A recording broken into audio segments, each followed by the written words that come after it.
पौंड्रक, कृष्ण, वासुदेव और सारी दुनिया, जितने भी वहां के राजा हैं, जितने भी जनता है, सभी उसकी आरती करने लगे, पूजा करने लगे और उसी की आराधना करने लगे। उसको लगा कि अब मैं ही द्वारकाधीश हूँ, मैं ही भगवान हूँ। तो पौंड्रक ने एक पत्र लिख दिया द्वारकाधीश को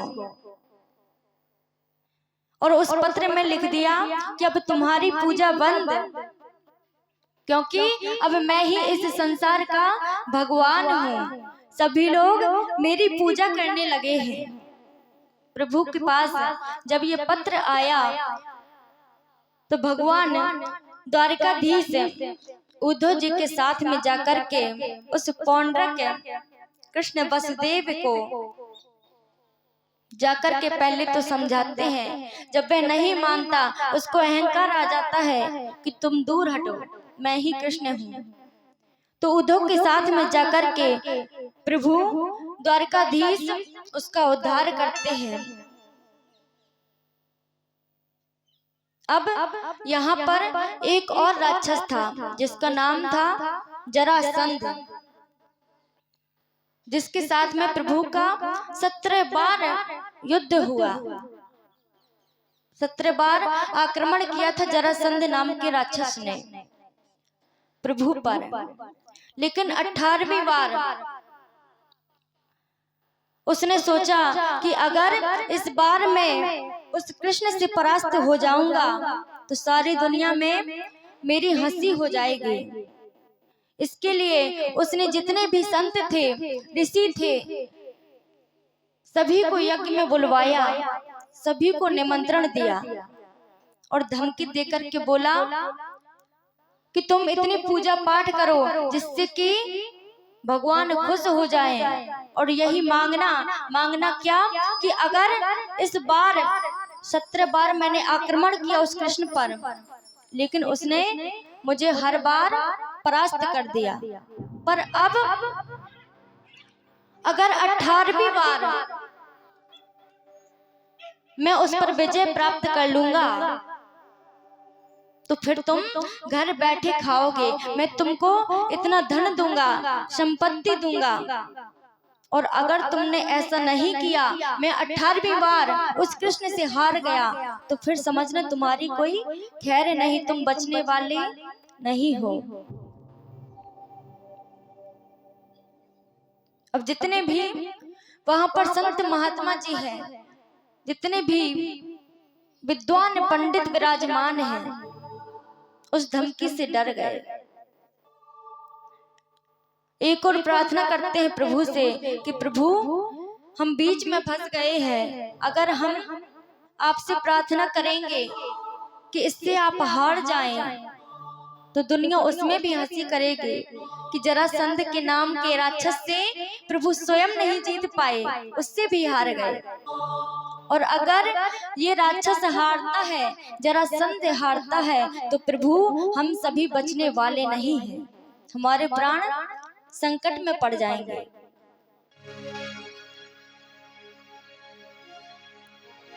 प्रभु से प्रार्थना की, प्रभु अब आप ही कुछ उपाय कीजिए। प्रभु ने संतों की रक्षा के लिए यह भी स्वीकार किया। प्रभु ने मन में सोचा कि अगर मैं इसको परास्त कर दूंगा तो मेरी वजह से ना जाने कितने हजार ऋषि मुनि मारे जाएंगे और ये अन्याय होगा,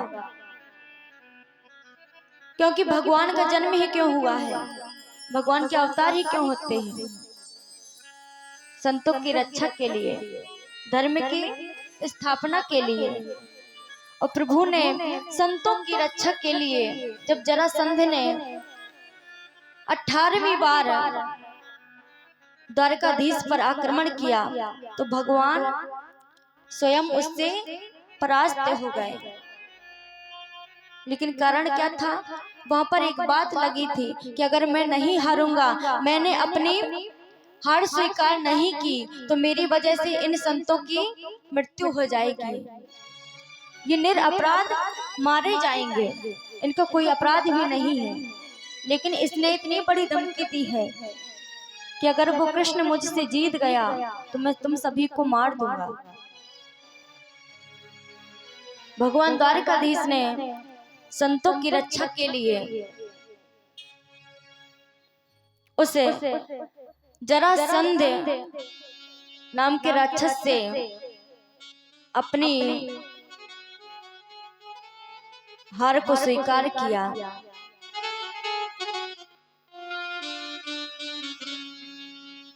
अब यहाँ पर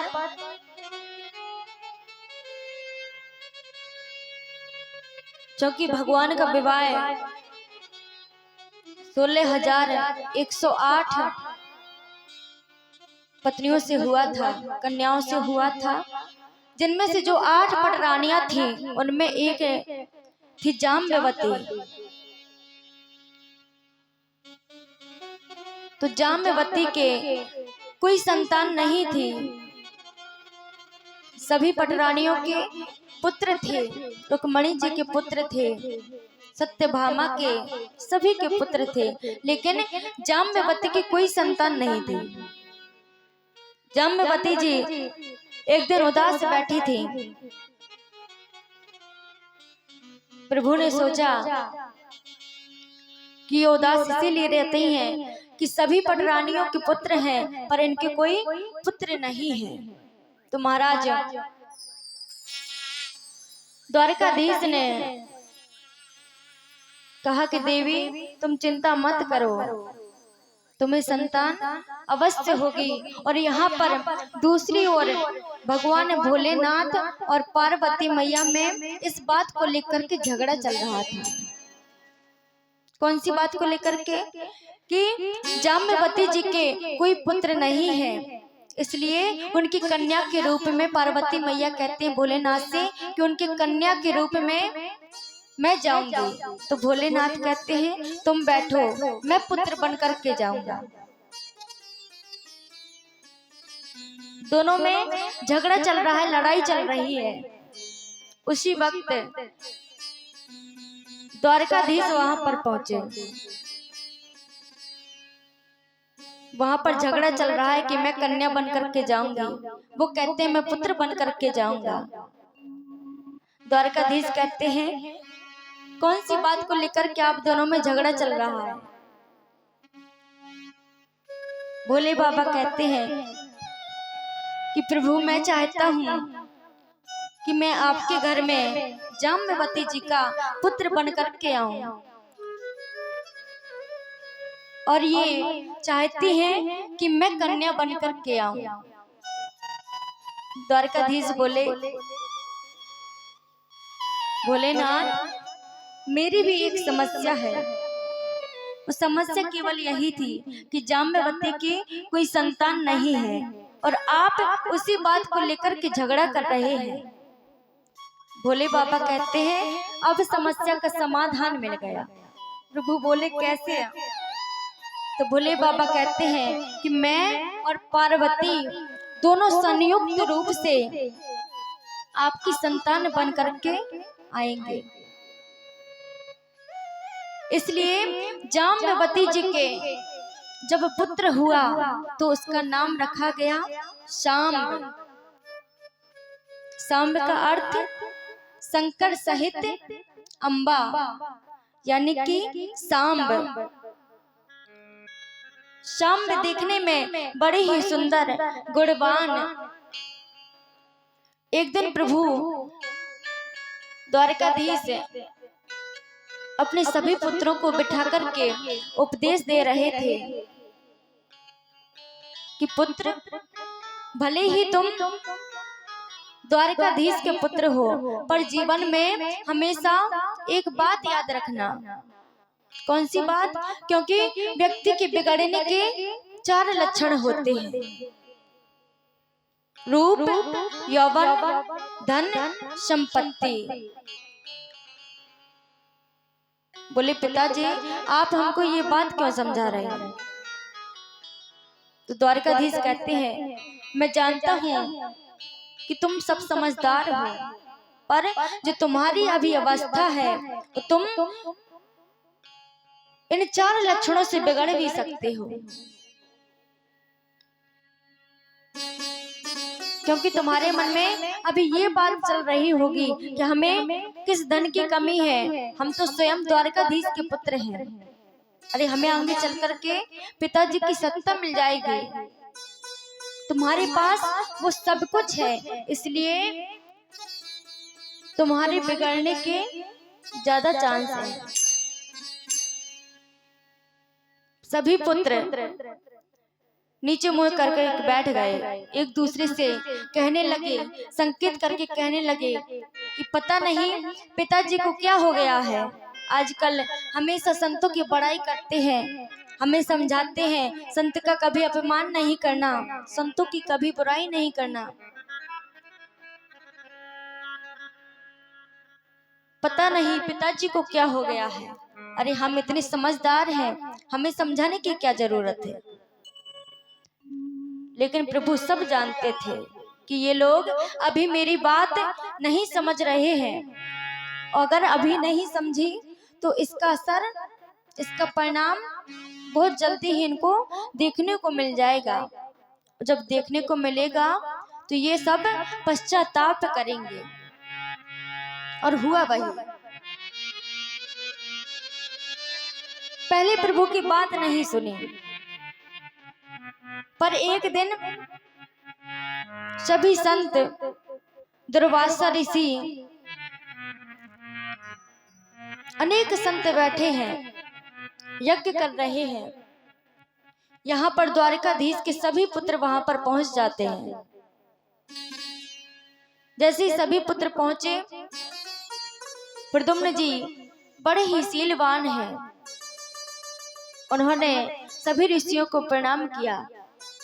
पर जो सांब थे, उन्होंने ये परीक्षा करनी चाहिए कि पिताजी जिन संतों की इतनी बड़ाई करते हैं वो वास्तव में असली वाले संत हैं या नकली वाले हैं। और इसकी परीक्षा के लिए उन्होंने जो भी पुत्र थे सभी ने, सांब जी इतने सुंदर थे क्योंकि वो भोलेनाथ और पार्वती मैया संयुक्त रूप से रूप लेकर के आए थे। तो सांब देखने में इतने सुंदर थे।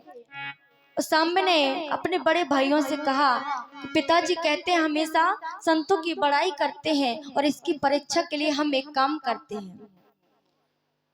प्रद्युम्न जी ने बड़ा समझाया कि पिताजी जो कहते हैं वो सत्य कहते हैं, कभी भी संत की अवहेलना नहीं करनी चाहिए, संत का अपमान नहीं करना चाहिए। पर सांब नहीं माने।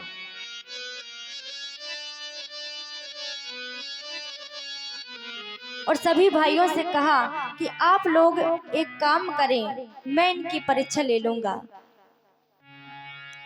उस सांब के पेट में बड़ी सी तकिया लगा करके एक पट्टी को लपेट दिया और घूंघट डाल दी, उसको साड़ी पहना दी।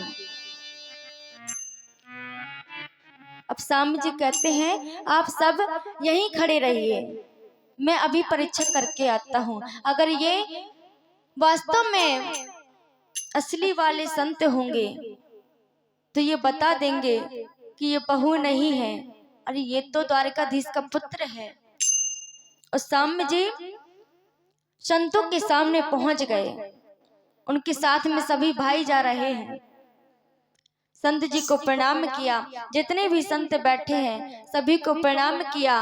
और फिर कहते हैं प्रद्युम्न जी को जैसा कहा था, प्रद्युम्न जी कहने लगे कि अगर पिताजी को पता चल जाएगा कि हम लोगों ने संतों का मजाक उड़ाया है तो पिताजी बड़ा ही डांटेंगे, क्रोध करेंगे। पर सांब जी कहते हैं भैया केवल आपको मेरा साथ देना है। बोले करना क्या है? तो कहते हैं कि आप संत जी से कहना कि ये एक नई बहू आई है, ये गर्भवती है और हम ये पूछना चाहते हैं कि इसको पुत्र होगा या पुत्री होगी। अब महाराज सांब जी बड़ा सा घूंघट डाल करके संत के सामने पहुंच गए। प्रद्युम्न जी कहते हैं, संत जी ये बहू कहीं दूसरे नगर के है, नई नवेली बहू है, लेकिन ये गर्भवती है, तो ये आपसे जानना चाहती है कि इसके पेट में जो भी है तो वो पुत्र को जन्म देगी या पुत्री को जन्म देगी। जैसे ही ये बात कही तो संत जी क्रोध में आ गए, बोले तुम मेरा मजाक करते हो, मजाक उड़ाते हो। अरे ना कोई पुत्र होगा ना कोई पुत्री होगी, अरे इसके पेट में से एक लोहे का मूसल निकलेगा जो पूरे यदुवंश का सर्वनाश कर देगा।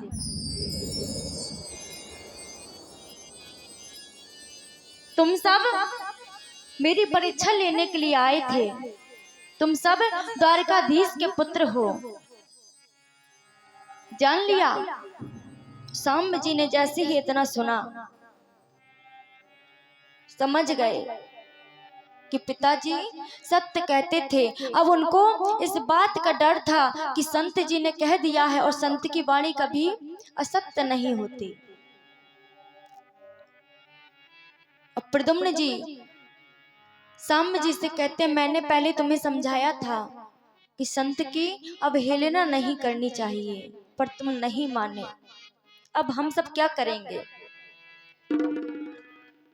जितने भी बालक थे सभी रुदन करने लगे और रुदन करते हुए सभी लोग महल में पहुंचे। अब सभी को ये चिंता है कि संत जी ने कहा था कि तुम्हारे पेट में से एक लोहे का मूसल निकलेगा और उसी मूसल के माध्यम से सारे यदुवंश का सर्वनाश हो जाएगा। यहाँ पर जैसे ही सभी पुत्र आए तो वहां पर वसुदेव जी का आगमन हुआ। सभी को उदास देख करके वसुदेव जी कहते हैं, बेटा क्या हुआ? पूरी बात वसुदेव जी को प्रद्युम्न जी ने, सांब जी ने, अनिरुद्ध जी ने सबने बताई कि हमसे बहुत बड़ी गलती हो गई।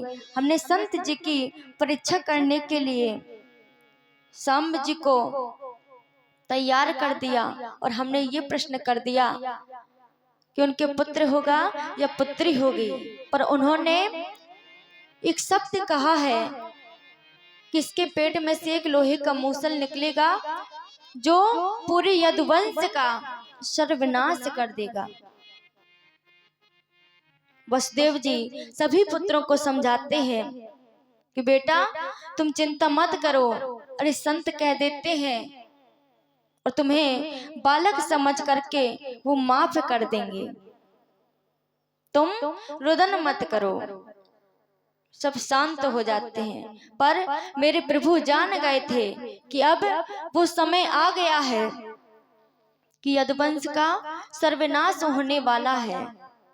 मैंने पहले ही समझाया था, पर इनको अभिमान था कि हम सब द्वारकाधीश के पुत्र हैं, कोई हमारा क्या बिगाड़ पाएगा।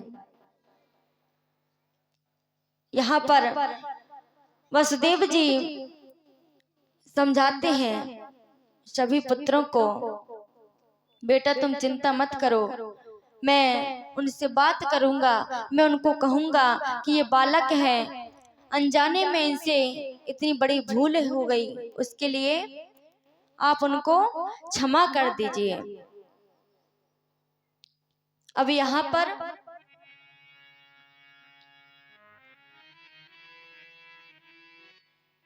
द्वारकाधीश के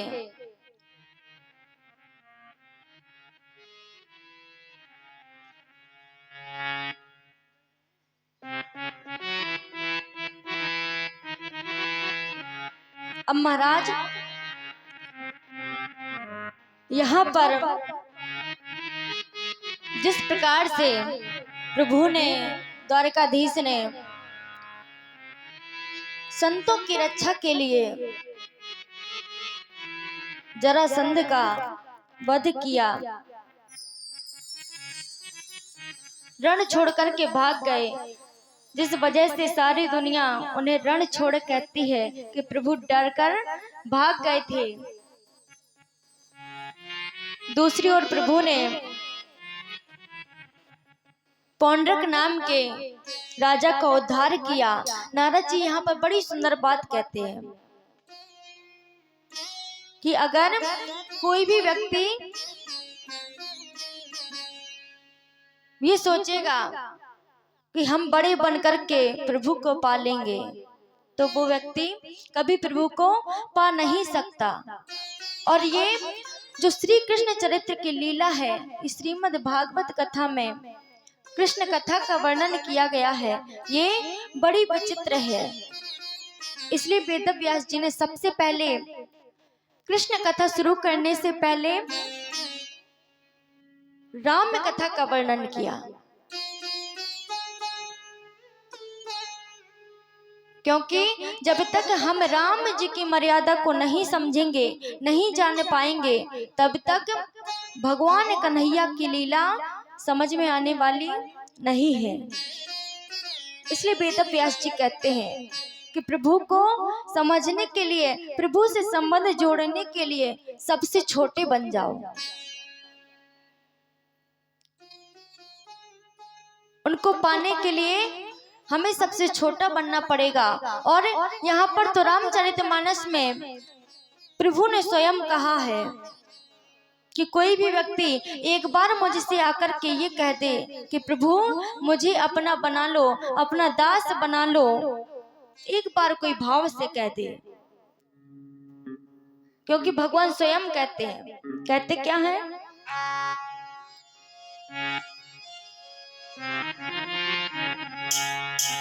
कि भाव का भूखा हूं मैं, तो भाव ही एक सार है, और भाव से भजता है मुझे, तो उसका बेड़ा पार है। क्योंकि भगवान कभी ये नहीं देखते कि वो कौन सी जाति का है, उच्च जाति का है या नीच जाति का है। भगवान देखते क्या है कि निर्मल मन जन सो मोहि पावा, मोहि कपट छले छिद्र न भावा।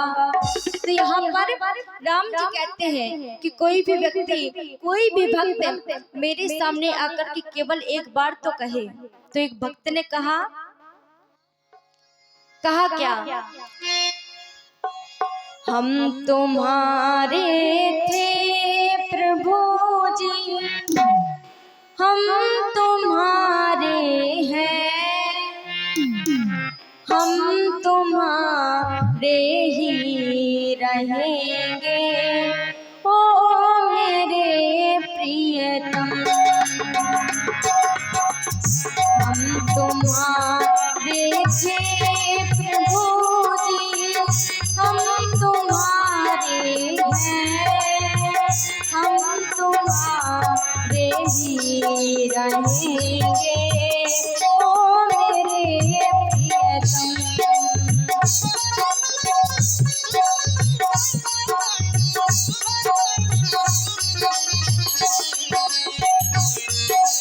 मीठी मीठी तालियों के साथ सभी लोग।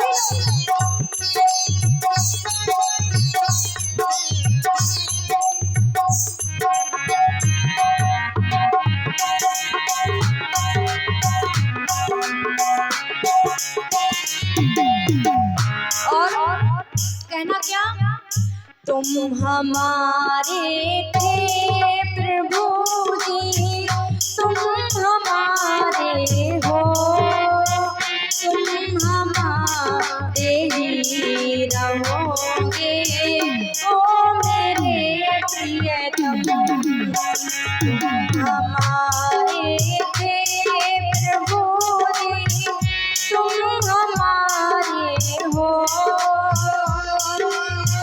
तुम हमारे ही रहोगे, ओ मेरे प्रियतम।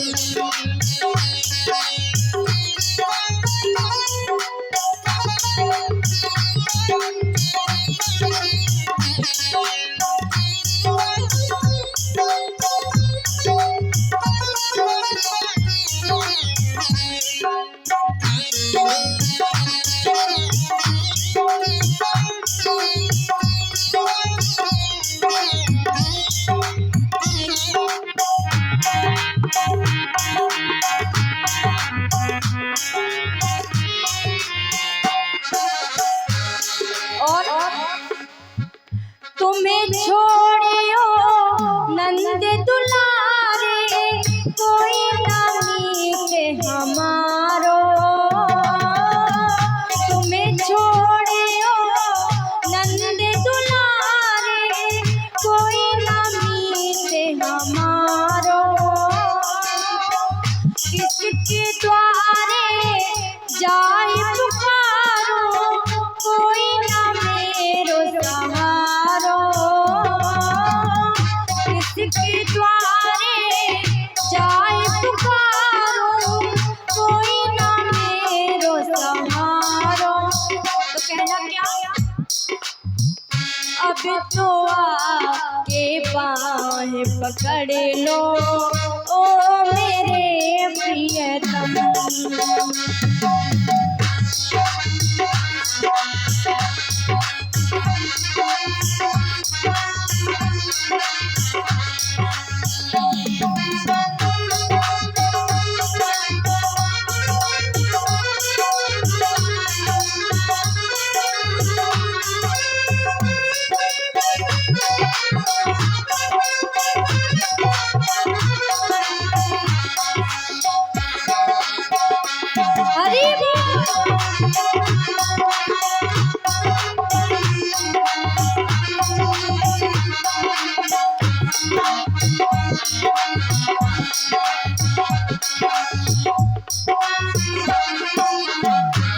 क्यों? क्योंकि भक्त कहता है कि मैंने इस सारी दुनिया को छोड़ दिया है। किस कारण से? केवल विश्वास लेकर के कि मैं सबको छोड़ दूंगा, लेकिन एक बार अगर उस प्रभु ने मेरा हाथ पकड़ लिया तो तेरे कारण सब जग छोड़ा, तुम संग नाता जोड़ा। तेरे कारण सब जग छोड़ा, तुम संग नाता जोड़ा।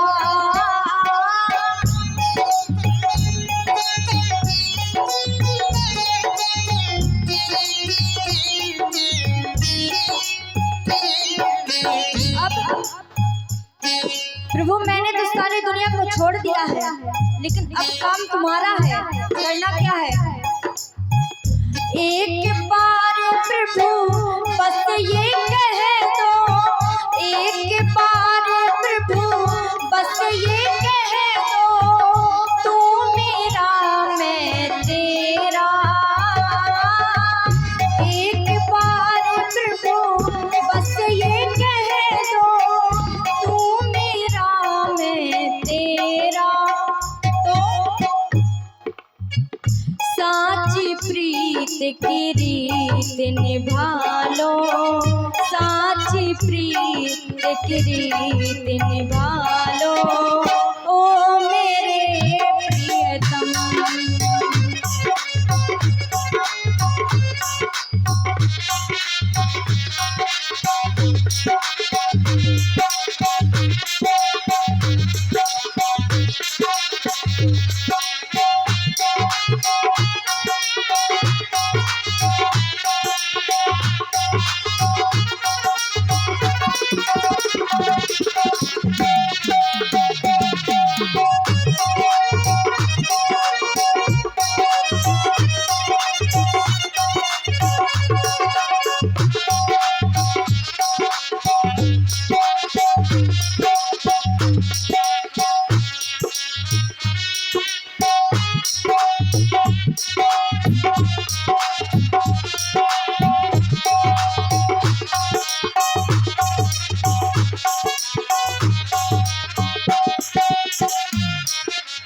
और कहना है प्रभु से, दास की यह विनती सुन लीजिए ओ ब्रजराज दुलारे।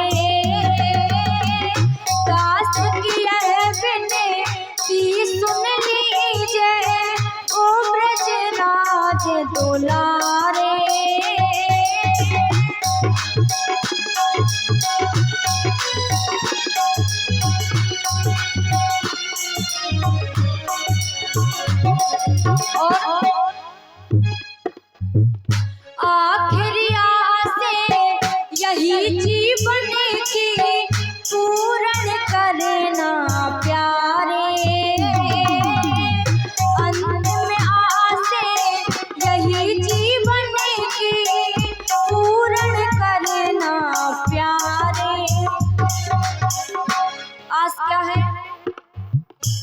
एक बार हृदय से लगा लो, एक बार हृदय से लगा लो, ओ मेरे प्रियतम, एक बार हृदय से लगा